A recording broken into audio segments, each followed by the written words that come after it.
Have you ever wondered what evil looks like when it wears a smile?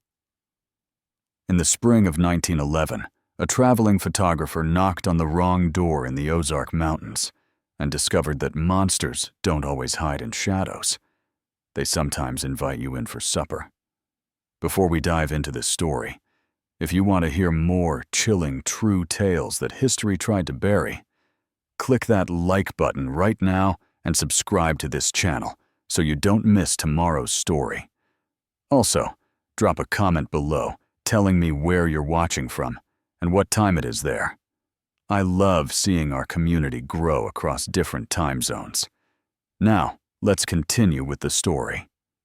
Virgil Kemper had been walking for 3 days straight through the Arkansas Ozarks, his leather boots worn thin and his throat dry as cotton. The March sun hung low over the ridgeline, casting long shadows through the pine trees that seemed to stretch endlessly in every direction.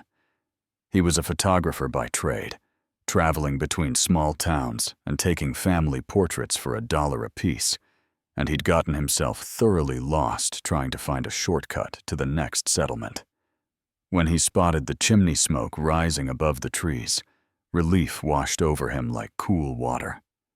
The homestead sat in a small clearing, a modest cabin with whitewashed walls and a neat vegetable garden out front. Chickens pecked at the dirt near a well-maintained fence, and somewhere behind the house, he could hear pigs grunting in their pen.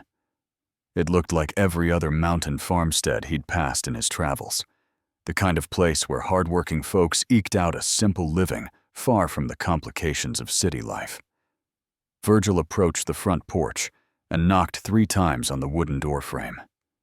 After a moment, a woman appeared, wiping flour from her hands onto a faded blue apron. She was perhaps 40 years old, with dark hair pulled back in a severe bun and eyes that seemed almost black in the afternoon light. Her face broke into a warm smile when she saw him standing there. "Well now, you look about half dead from the heat," she said, her voice carrying that distinctive Ozark drawl. "Come on in and have some water. I'm Beulah Geddes." Virgil introduced himself and gratefully accepted the tin cup she offered, drinking deeply from the cold well water. The inside of the cabin was surprisingly tidy, with lace curtains on the windows and family photographs arranged carefully on a shelf above the stone fireplace. A pot of something savory simmered on the wood stove, filling the small space with the rich smell of cooking meat. "My husband Harlan will be back from checking the traps soon," Beulah said, already moving to set an extra plate on the rough-hewn table. "You'll stay for supper, of course. We don't get much company out here, and it's a sin to let a traveler go hungry." Virgil hesitated, not wanting to impose, but his empty stomach made the decision for him. Besides, the sun would be setting soon, and he had no desire to spend another night sleeping on the cold ground. He accepted her offer with genuine gratitude, settling into a wooden chair near the fireplace while Beulah busied herself with meal preparations. As he waited, his photographer's eye wandered across the room, taking in the details of their simple life. That's when he saw it. Hanging on the wall in a simple wooden frame was a family photograph, the kind he himself might have taken. It showed Beulah and a stern-looking man, presumably Harlan, standing stiffly in their Sunday clothes. But it wasn't their faces that made Virgil's blood run cold. It was the pocket watch chain visible across Harlan's vest, the distinctive chain with its hand-carved wooden fob in the shape of a bear's head. Virgil's own brother Thomas had carved that fob himself, had worn it every day until he'd disappeared 6 months ago while hiking through these same mountains. The room suddenly felt smaller, the air thicker. Virgil forced himself to breathe normally, to keep his expression neutral, even as his heart hammered against his ribs. Beulah was humming softly as she stirred the pot, completely unaware that he'd noticed anything unusual. Or perhaps she knew exactly what he'd seen and simply didn't care. Virgil kept his eyes fixed on the flames in the fireplace, fighting every instinct that screamed at him to run. His mind raced through possibilities, each one more terrifying than the last. Maybe Harlan had bought the watch from someone. Maybe Thomas had sold it before he vanished. Maybe there was a simple explanation that didn't involve the horrifying conclusion his gut was telling him to accept. "You admiring our photograph?" Beulah's voice cut through his thoughts. She'd stopped humming. He turned slowly, forcing what he hoped looked like a casual smile. "Just thinking how nice it must be, having someone to capture memories like that. I take pictures for a living, but I rarely get my own taken." Beulah studied him for a long moment, her dark eyes unreadable. Then she smiled again, but this time it didn't quite reach those eyes. "Harlan does love his timepieces, collects them when he can. Says a man should always know what hour it is, even out here, where time moves different." The door opened before Virgil could respond, and a tall man stepped inside, bringing with him the smell of pine sap and something metallic that might have been blood. Harlan Geddes was lean and weathered, with a thick beard going gray at the edges and hands that looked strong enough to snap wood. He carried a rifle in the crook of his arm, casual as breathing. "We got company, I see," Harlan said, leaning his rifle against the wall near the door. His eyes moved over Virgil with the calculating assessment of a man who'd spent his life judging whether something was predator or prey. "This is Mr. Kemper," Beulah said. "He's a photographer, traveling through. I invited him for supper." "Photographer." Harlan hung his hat on a peg and moved to the wash basin, rolling up his sleeves. "Don't get many of your kind out this way. Most folks with cameras stick to the towns where there's proper roads and paying customers.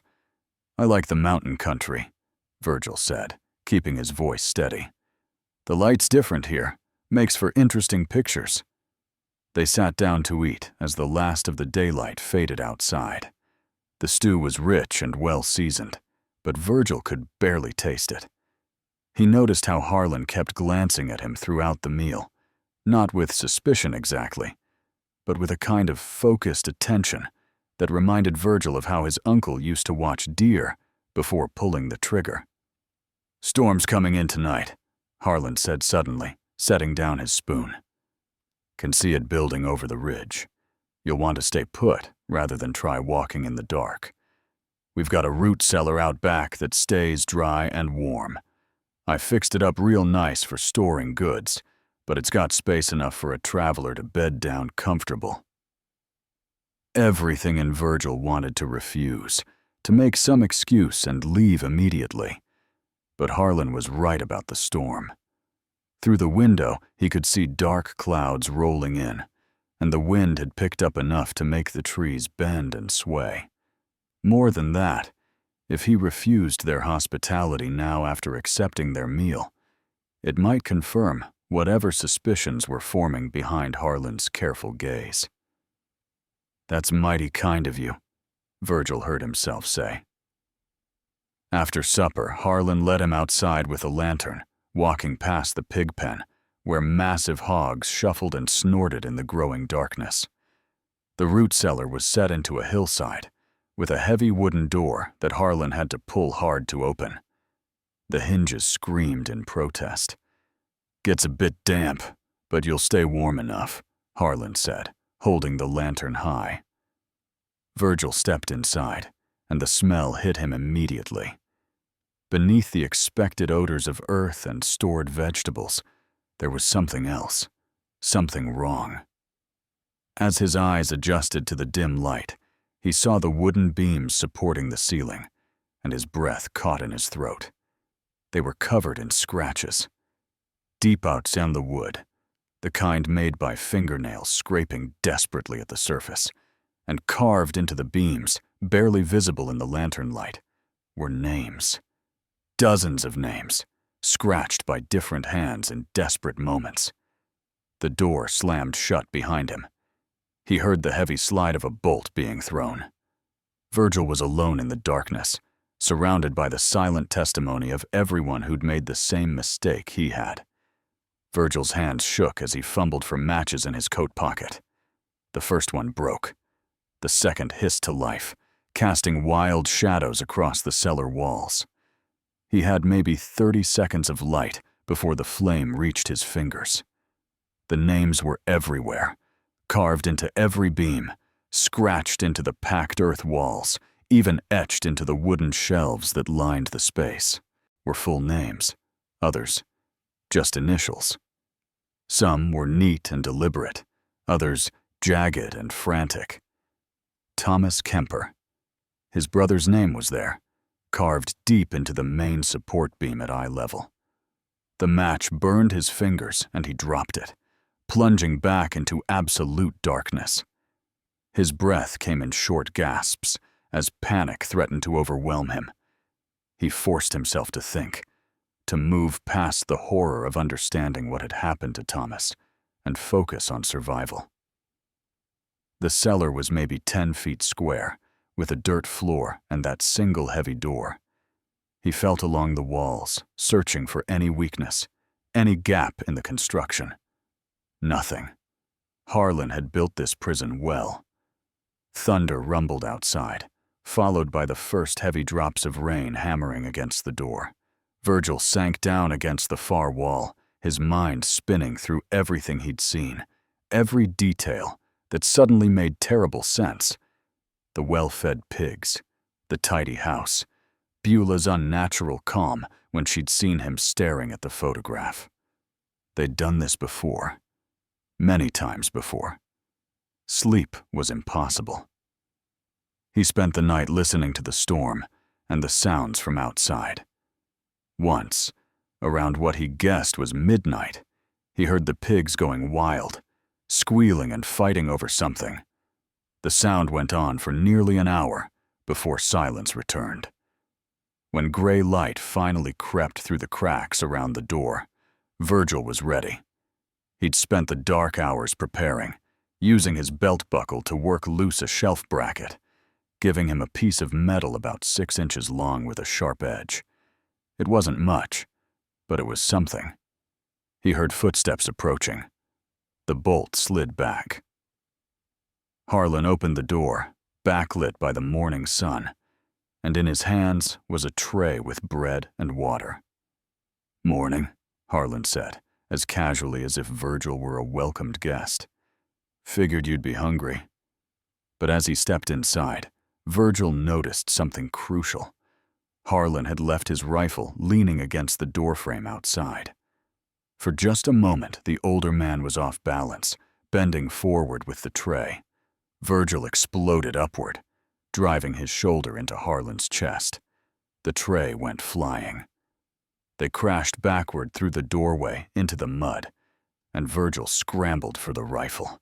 His fingers closed around the barrel just as Harlan's hand clamped onto his ankle like a steel trap. "Beulah!" Harlan roared. Virgil kicked backward with his free foot, felt it connect with something soft. Harlan's grip loosened for just a second, long enough for Virgil to lunge forward and grab the rifle properly. He spun, bringing it to bear just as Harlan was getting to his feet. "Don't move," Virgil said, his voice shaking but the rifle steady. Harlan raised his hand slowly, but his face showed no fear. Instead, he smiled, revealing tobacco-stained teeth. "You think you're the first to get that gun pointed at me, boy? You think you got what it takes to pull that trigger?" Behind Harlan, the cabin door opened. Beulah stepped out, and in her hands was a shotgun, already aimed at Virgil's chest. "You should have just eaten your supper and gone to sleep," she said softly. "Would have been easier for everyone." Virgil's mind raced. He was caught between them, exposed in the open yard with nowhere to run. The tree line was 50 yards away, too far to reach before Beulah could fire. But staying meant certain death. He made his choice in a heartbeat. Instead of running toward the trees, he ran toward the pig pen, vaulting over the fence and landing hard in the mud on the other side. A shotgun blast tore through the air where he'd been standing a second before. The pigs scattered, confused by the sudden intrusion.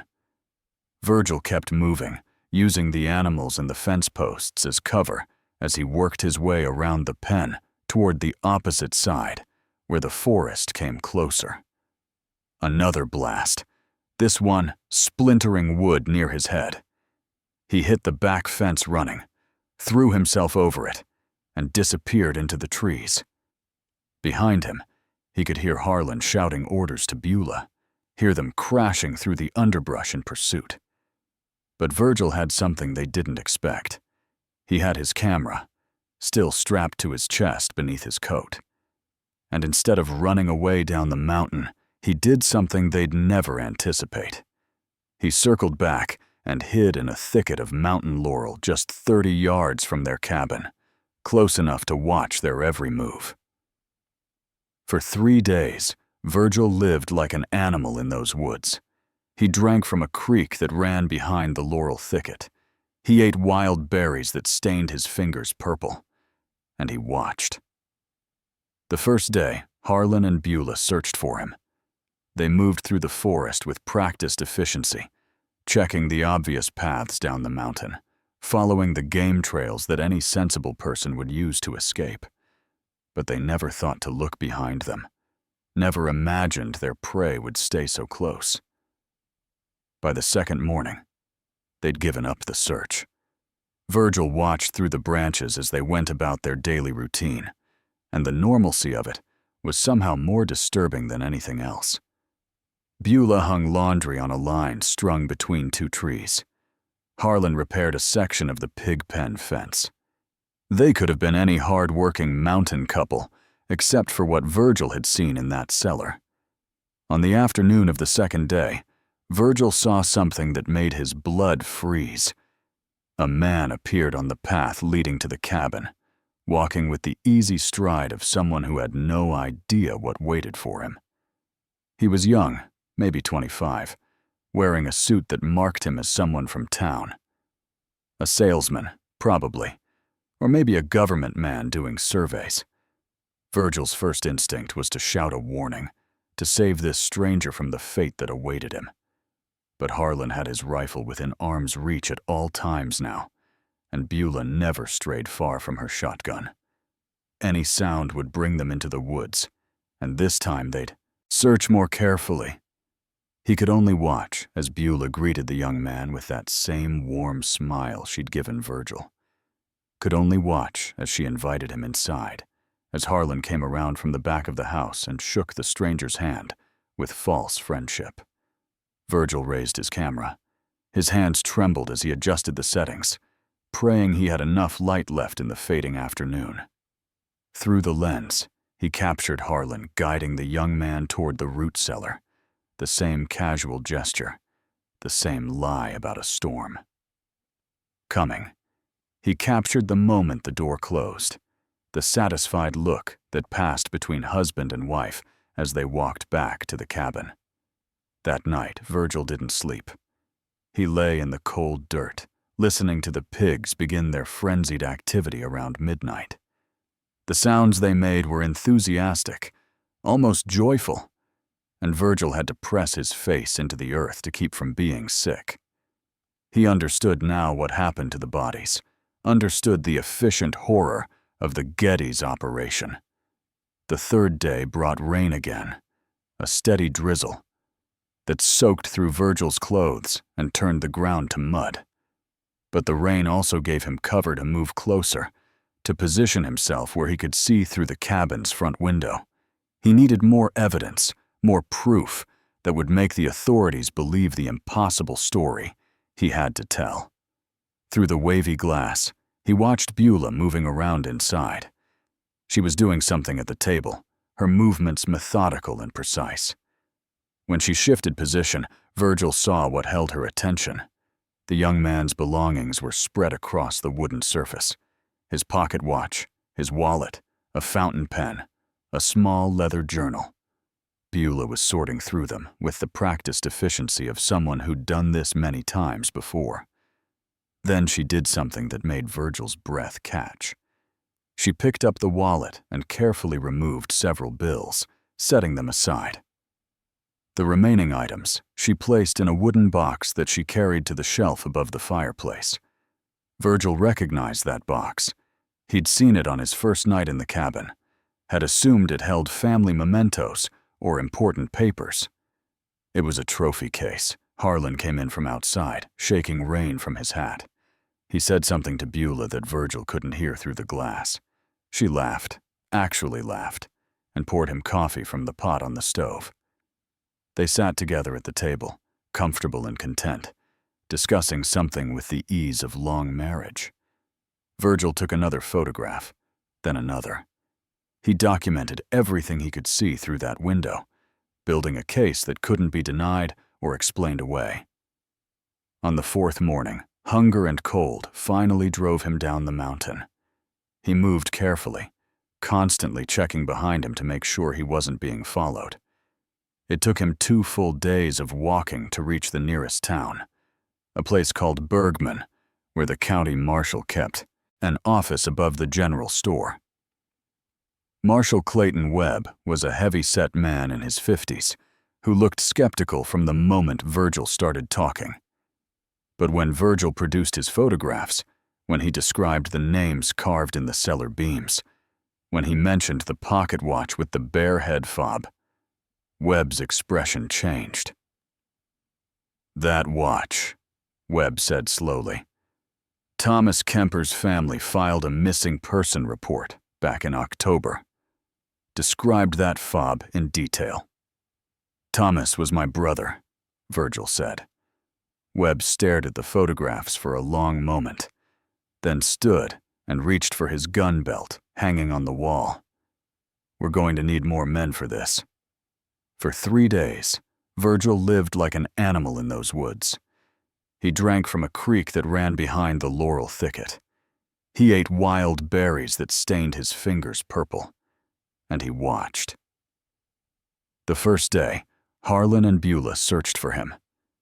They moved through the forest with practiced efficiency, checking the obvious paths down the mountain, following the game trails that any sensible person would use to escape. But they never thought to look behind them, never imagined their prey would stay so close. By the second morning, they'd given up the search. Virgil watched through the branches as they went about their daily routine, and the normalcy of it was somehow more disturbing than anything else. Beulah hung laundry on a line strung between 2 trees. Harlan repaired a section of the pig pen fence. They could have been any hard-working mountain couple, except for what Virgil had seen in that cellar. On the afternoon of the second day, Virgil saw something that made his blood freeze. A man appeared on the path leading to the cabin, walking with the easy stride of someone who had no idea what waited for him.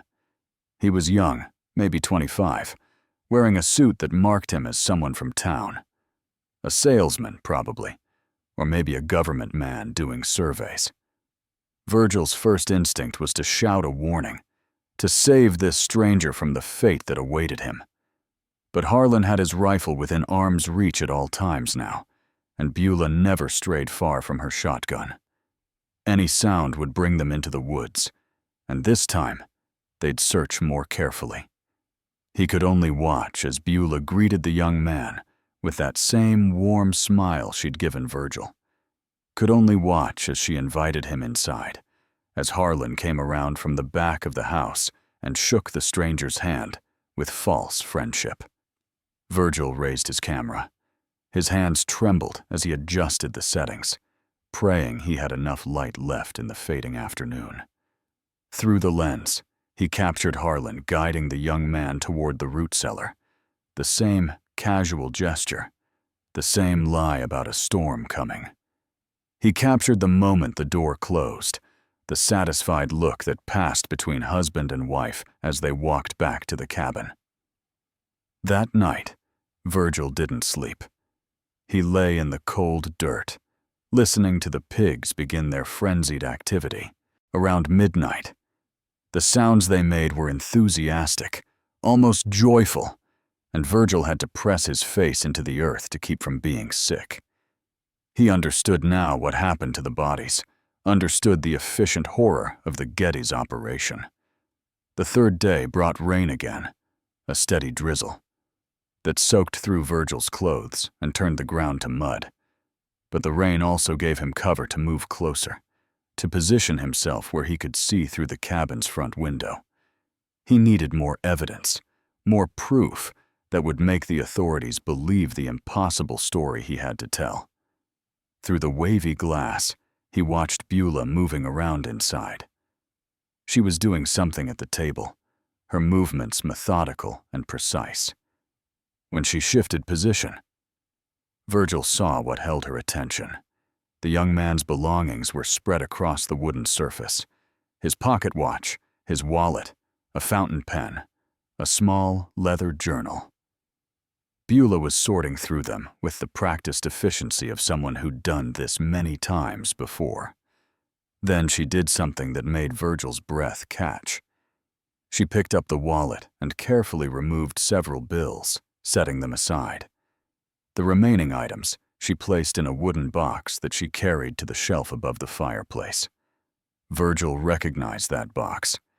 He'd seen it on his first night in the cabin, had assumed it held family mementos or important papers.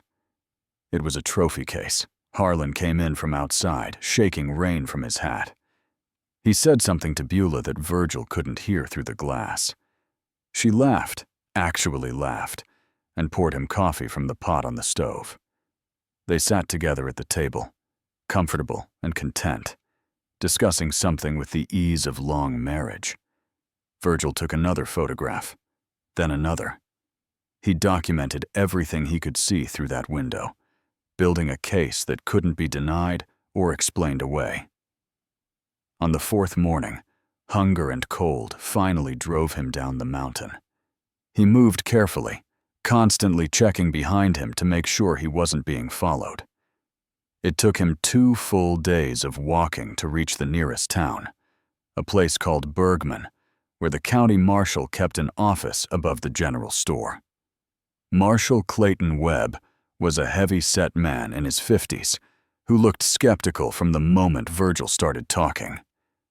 But when Virgil produced his photographs, when he described the names carved in the cellar beams, when he mentioned the pocket watch with the bearhead fob, Webb's expression changed.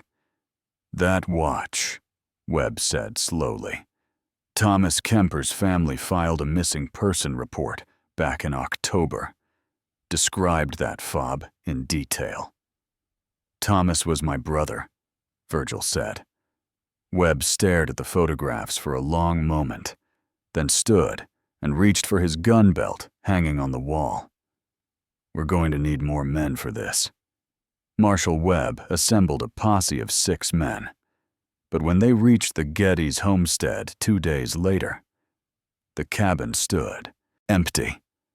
The door hung open, creaking in the wind. The chickens were gone. The pigs were gone. Even the photographs that had hung on the walls had been removed, leaving only faint rectangles of cleaner wood where they'd protected the boards from smoke stains. "They knew," Webb said, standing in the middle of the abandoned cabin. "Somehow they knew we were coming." Virgil walked through the empty rooms, his chest tight with frustration. The wooden box that had held the trophies was missing from the shelf. The kitchen had been swept clean. It was as if the Geddes had simply evaporated, taking all evidence of their crimes with them. But they hadn't thought of everything. The root cellar still held its secrets. When Webb's men pried open the door, the names carved into the beams told a story that couldn't be erased. They brought lanterns and counted carefully. 43 different names, some so faded they were barely readable, others fresh enough that splinters still clung to the carved letters. "Jesus Christ," one of the deputies whispered. They burned the pig pen to the ground and sifted through the ashes. What they found there made 2 of the men physically ill. Buttons by the dozen, belt buckles, teeth, fragments of bone that had survived even the pig's efficient consumption. A woman's wedding ring, bent but still intact. Webb sent word to the federal marshals in Little Rock, and within a week, a full investigation was underway. Missing person reports were pulled from county offices across Arkansas and southern Missouri. Every name carved in that cellar beam was cross-referenced with the reports. 17 matches came back confirmed. 17 people who had vanished in the Ozarks over the past 3 years, all last seen traveling through the area where the Geddes homestead sat. Traveling salesmen, government surveyors, amateur hikers who'd read the new magazine articles about the scenic beauty of the Ozark wilderness. One was a schoolteacher from St. Louis who'd been visiting family.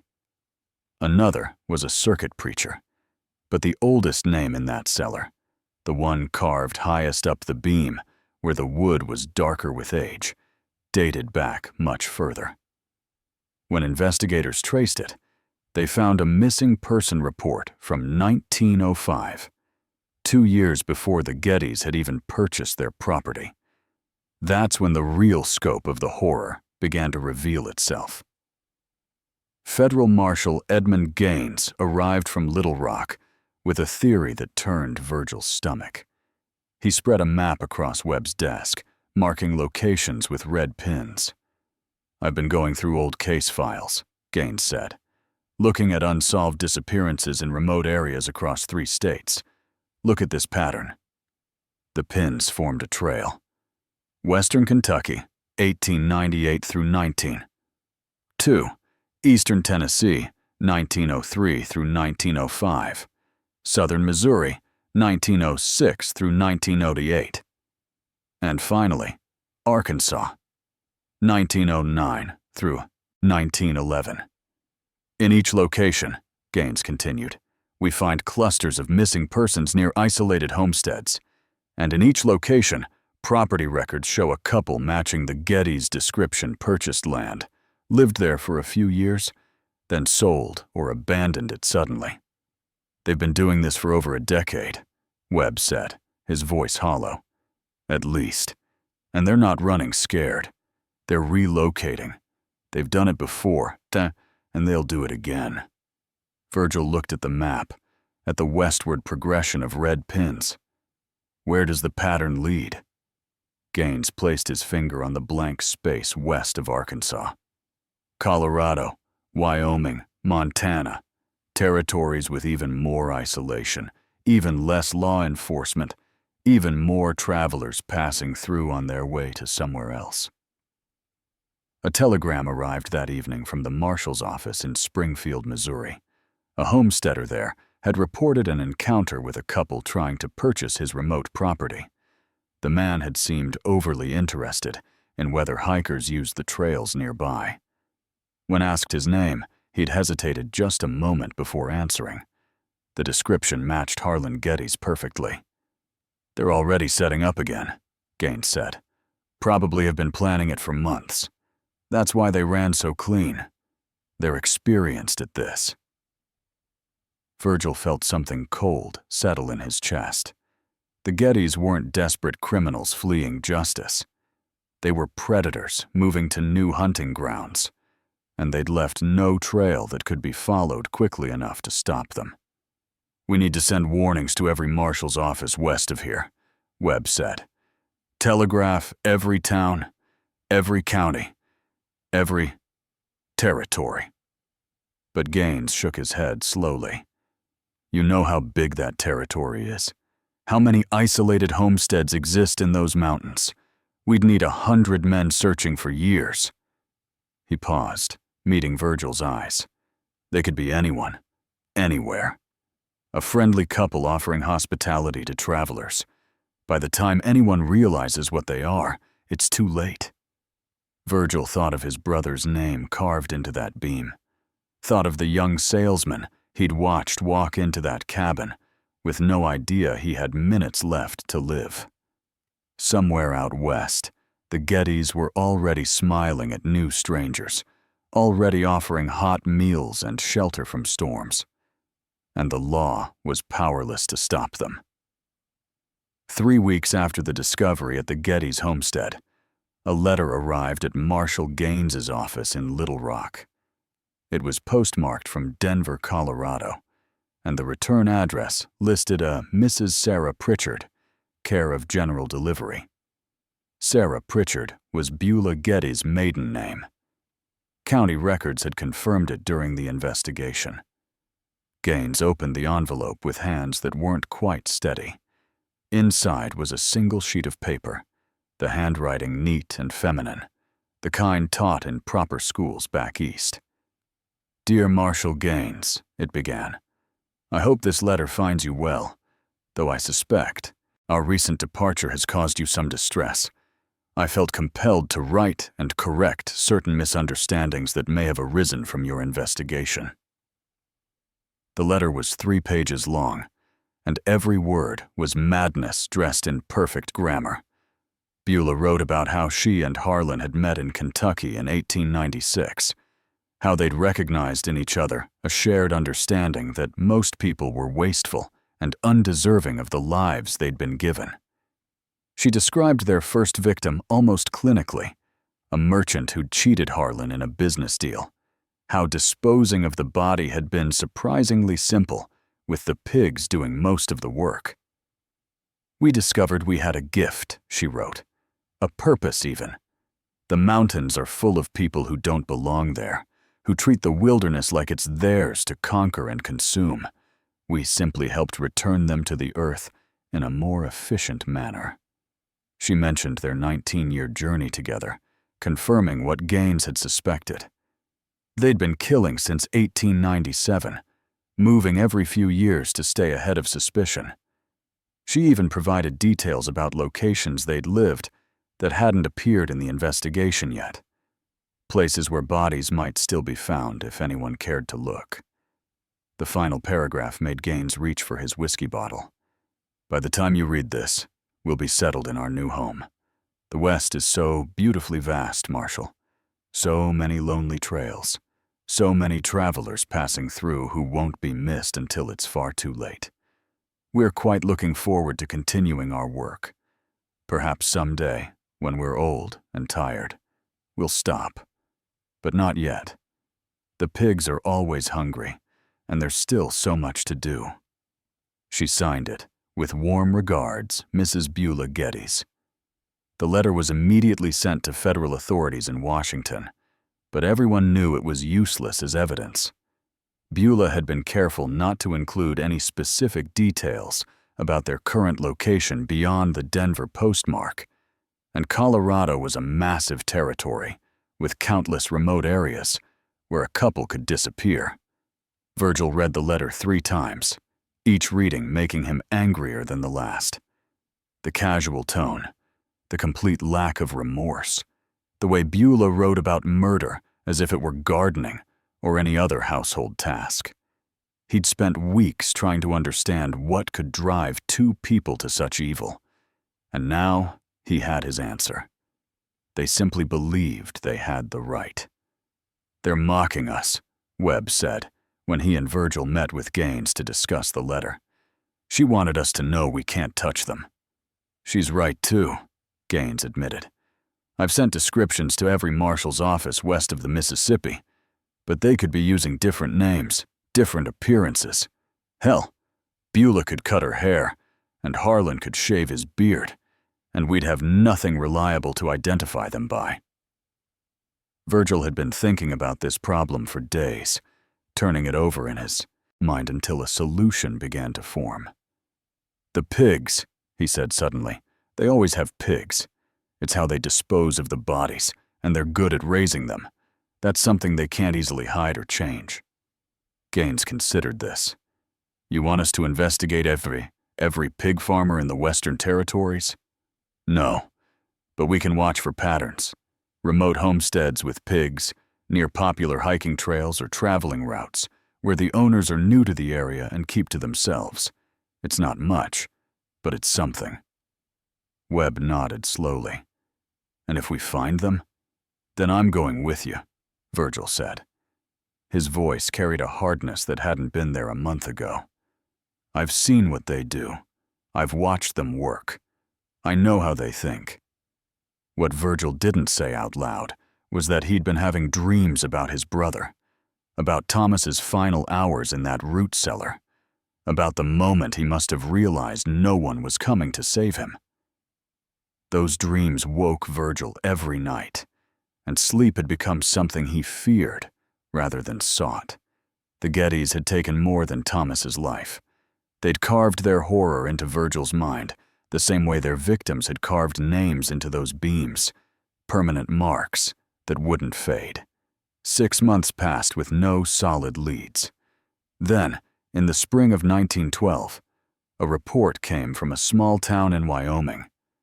A traveling salesman had gone missing near a remote homestead owned by a couple named Harold and Belle Garrison. The couple raised pigs and kept mostly to themselves. They had only been in the area for about 8 months. By the time authorities arrived to investigate, the Garrisons were gone.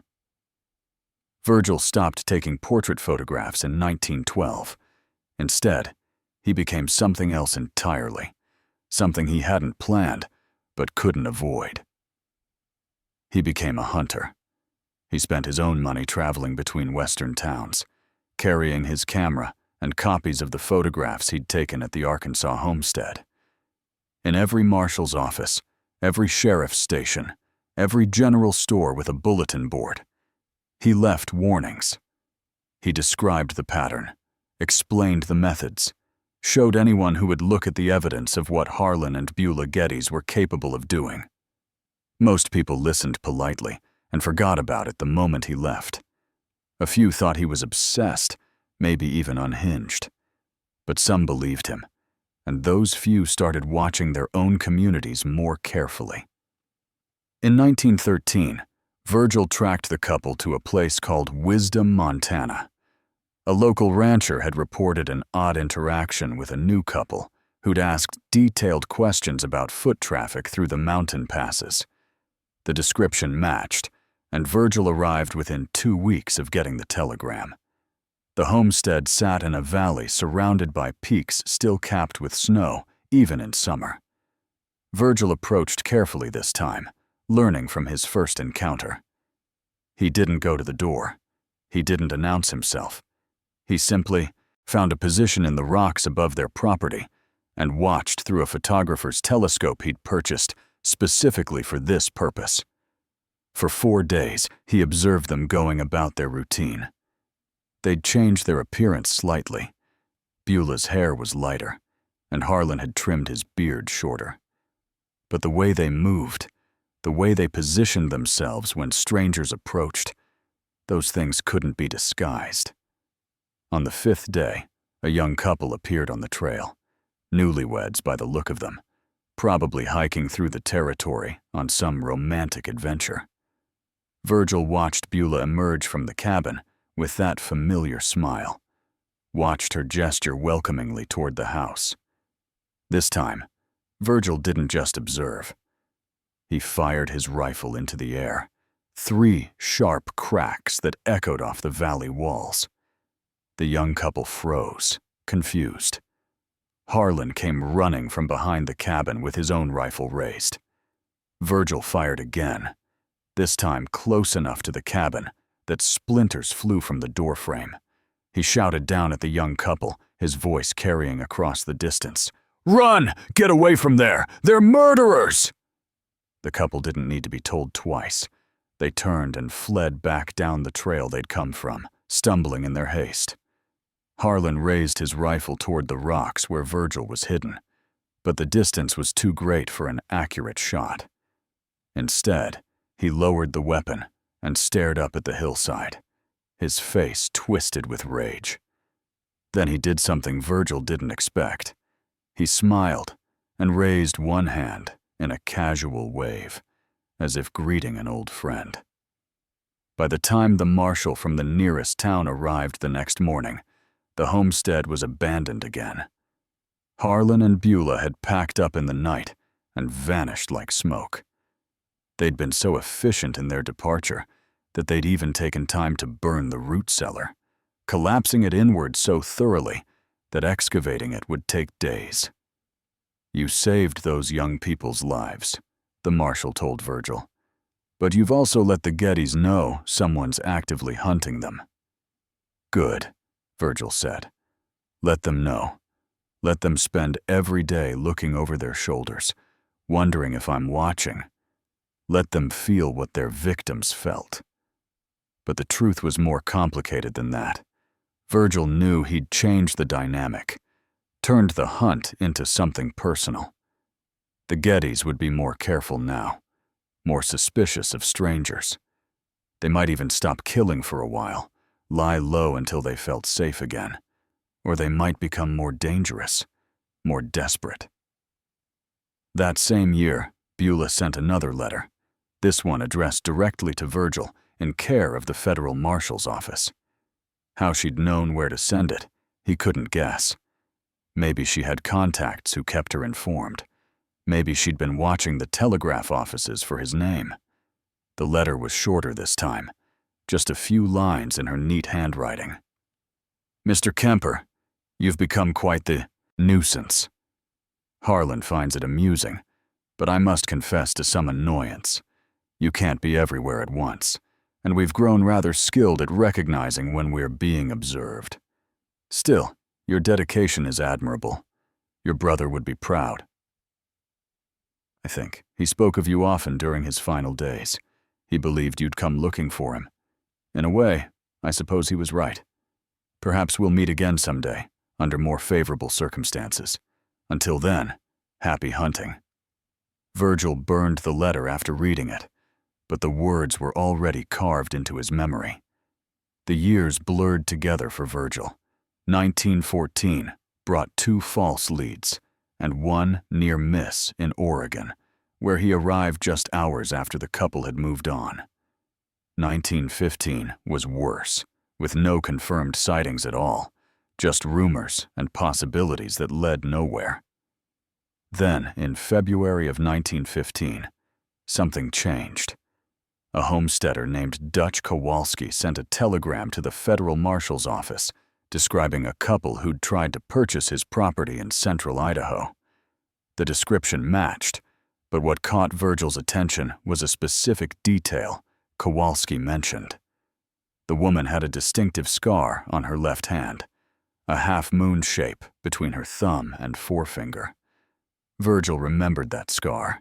He'd seen it when Beulah handed him the cup of water on that first day, though he'd been too distracted by thirst and exhaustion to register it consciously.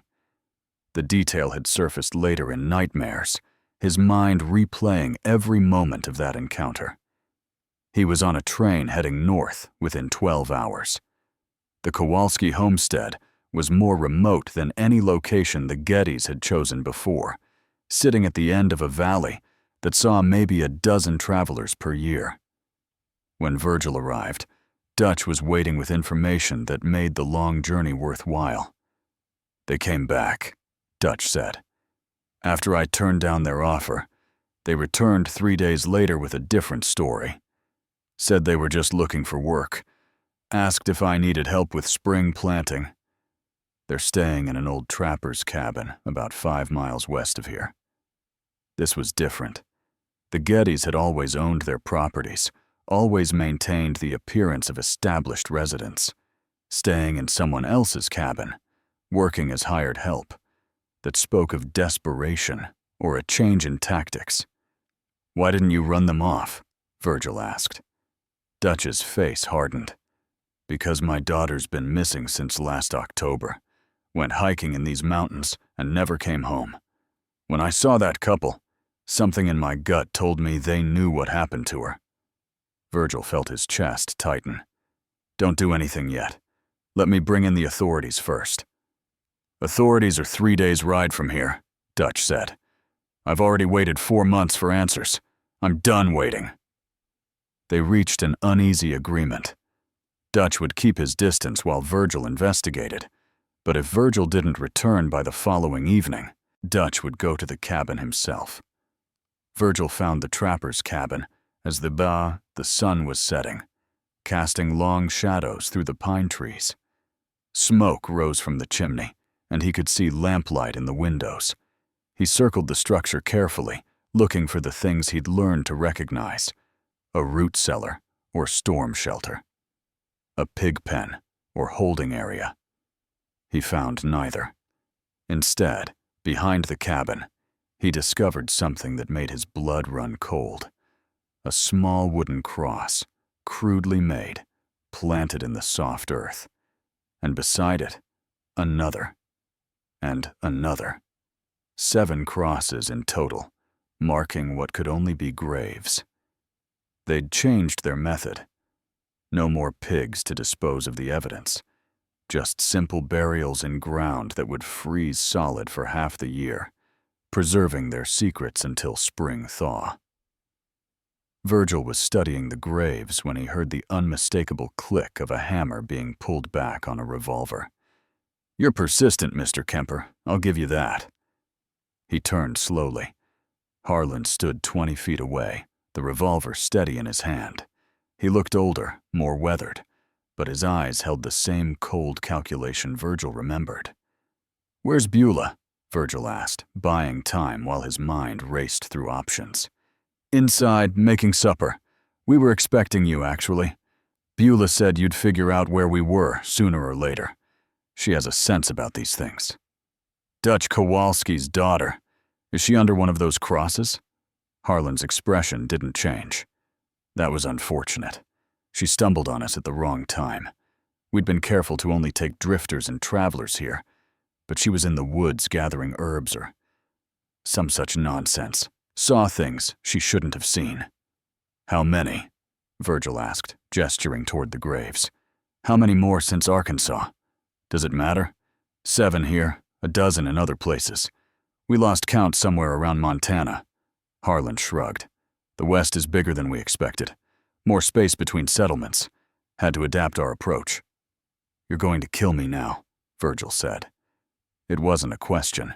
That was the plan," Harlan admitted. "But Beulah wants to talk to you first. She's curious about what drives a man to chase ghosts across half a continent. Says it shows character." He gestured with the revolver toward the cabin. "Inside. Slowly." Virgil walked toward the cabin door, his mind working through possibilities. Harlan stayed back far enough that rushing him would be suicide. The revolver never wavered. The door opened before Virgil reached it. Beulah stood there, older, but still recognizable, with that same unsettling smile he remembered from 4 years ago.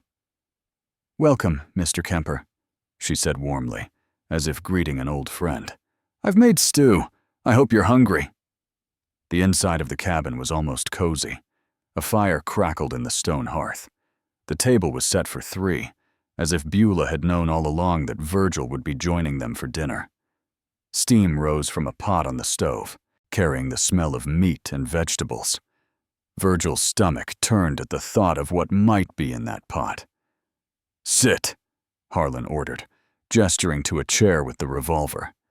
"Hands on the table where I can see them." Virgil obeyed, his mind cataloging every detail of the room. A hunting knife on the counter near the stove, an axe leaning against the wall by the door, Harlan's rifle propped in the corner, all of them too far away to reach before Harlan could fire. Beulah ladled stew into 3 bowls and set them on the table. She sat across from Virgil, studying him with those dark eyes that never seemed to blink enough. "You've cost us considerable trouble, Mr. Kemper," she said conversationally. "We had to abandon 3 perfectly good homesteads because of your interference. Do you have any idea how exhausting it is to keep starting over? You could stop killing people," Virgil said. Beulah laughed, a sound that would have been pleasant in any other context. "We could also stop breathing, but that seems equally unlikely.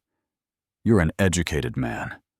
Surely you understand that some people are simply built differently. Harlan and I, we see waste everywhere. People who don't appreciate what they have, who stumble through life taking everything for granted. We're just correcting that imbalance." "You're murderers," Virgil said flatly. "Nothing you say will make it anything else." "Such a limited perspective," Beulah sighed. She picked up her spoon and began eating. Your brother had a similar attitude at first, but toward the end, after 3 days in that cellar, he started to understand. He begged us to make it quick. Promised he'd do anything if we just let him die without suffering. Virgil's hands clenched into fists on the table. Don't talk about him. But why not?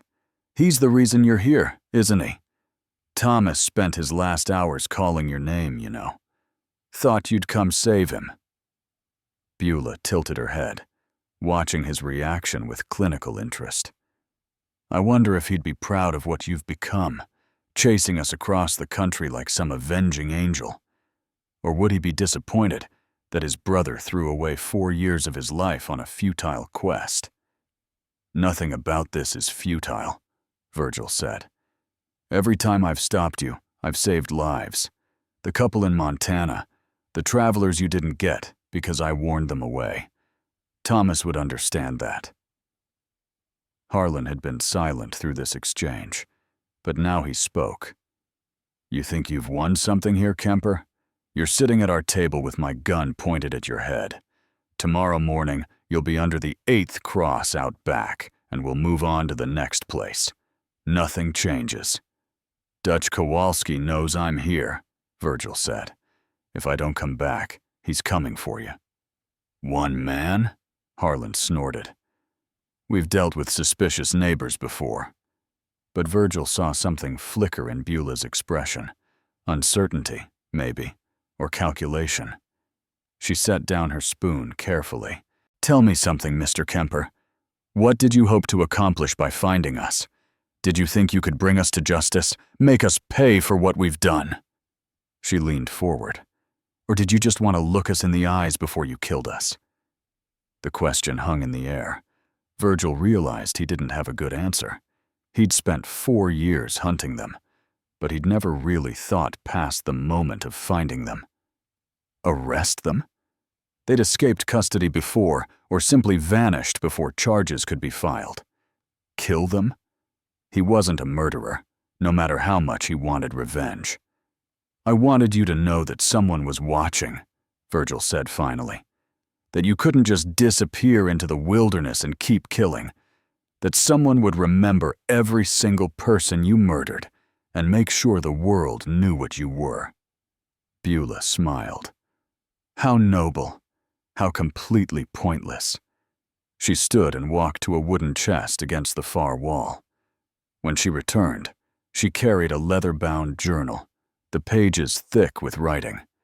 She set it on the table between them. This is our record, she said. Every person, every location, every detail. 22 years of work, documented with care. When we're gone, truly gone, someone will find this. Maybe they'll be horrified. Maybe they'll be fascinated. Either way, we'll be remembered far better than our victims ever will be. You're insane, Virgil whispered. We're honest, Beulah corrected. We don't pretend to be something we're not. Can you say the same? She nodded to Harlan. Take him to the shed. We'll deal with him in the morning. I need time to think about this. Harlan stood, gesturing with the revolver. Move. As Virgil stood, his hand brushed against the table edge, and he felt something there. A piece of silverware, a fork, that had fallen between the table and the wall. His fingers closed around it silently as Harlan prodded him toward the door.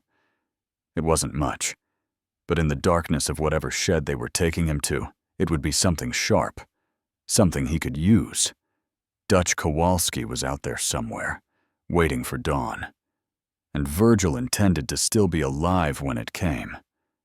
The shed was smaller than the root cellar in Arkansas, barely 8 feet square, with walls made of rough-cut timber. Harlan shoved Virgil inside and slammed the door, sliding a heavy beam across it from the outside. Darkness swallowed everything. Virgil waited until the footsteps faded, then pulled out the fork he'd palmed from the table. It wasn't much, but the tines were solid metal. He felt along the door until he found the gap where the beam rested. If he could work the fork into that gap, maybe create enough leverage to shift the beam even slightly, he might force the door open. He worked for what felt like hours, his fingers going numb from the cold. The fork bent but didn't break. The beam shifted, just a fraction of an inch. Then another fraction. It was exhausting work, made harder by having to stay silent so Harlan and Beulah wouldn't hear. Finally, near what he guessed was midnight, the beam moved enough. Virgil pressed his shoulder against the door and pushed. The beam slid free and hit the ground with a thud that sounded like thunder in the quiet night. He froze, listening. Nothing. Either they hadn't heard, or they were waiting to see what he'd do next. Virgil slipped out of the shed and moved through the shadows toward the cabin. Through the window, he could see lamplight still burning. Harlan sat at the table, the journal open in front of him, writing something. Beulah was nowhere visible. Then he heard it. The distinctive click of a shotgun being cocked directly behind him. "You're predictable, Mr. Kemper." Beulah's voice came from the darkness. "Harlan said you'd try something clever. I said you'd go for the journal. We were both right." Virgil turned slowly. Beulah stood 15 feet away, the shotgun level and steady. In the moonlight, her face looked almost peaceful. "That journal is the only evidence that proves everything," Virgil said. "Without it, you're just another couple living in the wilderness." "Exactly. Which is why we'd never leave it unguarded." She smiled. "Did you really think we'd just let you escape?" A rifle shot cracked through the night, and Beulah stumbled forward. The shotgun discharged into the ground as she fell. Virgil spun to see Dutch Kowalski emerge from the trees, his rifle already being reloaded with practiced speed. The cabin door flew open. Harlan appeared with his revolver raised, but Dutch was faster. The second shot caught Harlan in the chest, spinning him backward into the doorway. Virgil ran to the cabin. Harlan was still alive, blood spreading across his shirt, his hand scrabbling weakly for the revolver that had fallen just out of reach. Virgil kicked it away and grabbed the journal from the table. "It's over," Virgil said. Harlan's laugh was wet and painful. "You think this ends with us? There are others out there, Kemper. People like us. We're not unique. We're just the ones you caught." His eyes were already glazing over. "The wilderness is full of predators. Always has been. Always will be." He died before Virgil could respond. Outside, Dutch stood over Beulah's body, his face carved from stone. "My daughter," he said, his voice breaking. "Which one is she?" Virgil opened the journal to the most recent entries. The handwriting was meticulous, each victim documented with dates and details. He found the entry from October 1914. Margaret Kowalski, aged 19. The description of what they'd done made him feel sick. "The second cross from the left," Virgil said quietly. Dutch nodded once, then walked toward the graves without another word. Federal marshals arrived 3 days later. They exhumed all 7 graves and identified the victims through belongings documented in the journal. Margaret Kowalski was returned to her family for proper burial. Others, travelers from distant places, were harder to trace, but the journal provided enough information to notify most of their families. The journal itself became evidence in a case that was already closed by death. Researchers would study it for decades, trying to understand what created such methodical evil, but no explanation ever quite satisfied. Virgil never went back to taking portraits. Instead, he spent the rest of his life working with law enforcement across the Western Territories, teaching them to recognize patterns, to pay attention to clusters of disappearances near remote homesteads. Some listened, some didn't. But slowly, the wilderness became a little less safe for predators like the Gettys. He died in 1943, an old man who'd never married, never settled down. In his effects, investigators found a photograph he'd taken through the window of that Arkansas cabin in 1911, showing Beulah sorting through her victim's belongings. On the back, he'd written a single sentence in careful script: "For Thomas, and for all the others who carved their names in the dark." The Gettys' homestead in Arkansas was burned to the ground in 1920, after local children reported hearing sounds coming from the filled-in root cellar. Nothing was ever found, but no one built on that land again. Even now, more than a century later, hikers sometimes report feeling watched when they pass through that particular valley. And if something hungry still lingers in the spaces between the trees, remember this: evil doesn't always announce itself with monsters and shadows. Sometimes it knocks on your door with a smile, offers you shelter from the storm, and asks you to stay for dinner.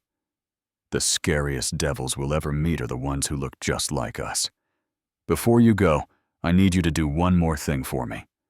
Kindly subscribe to the channel, because tomorrow I'm bringing you another buried piece of history that deserves to be remembered. These stories matter. The victims matter. And by watching, by engaging, by sharing, you're making sure they're never truly forgotten. Drop a comment and let me know what you think. Until next time, stay curious about the darkness in history.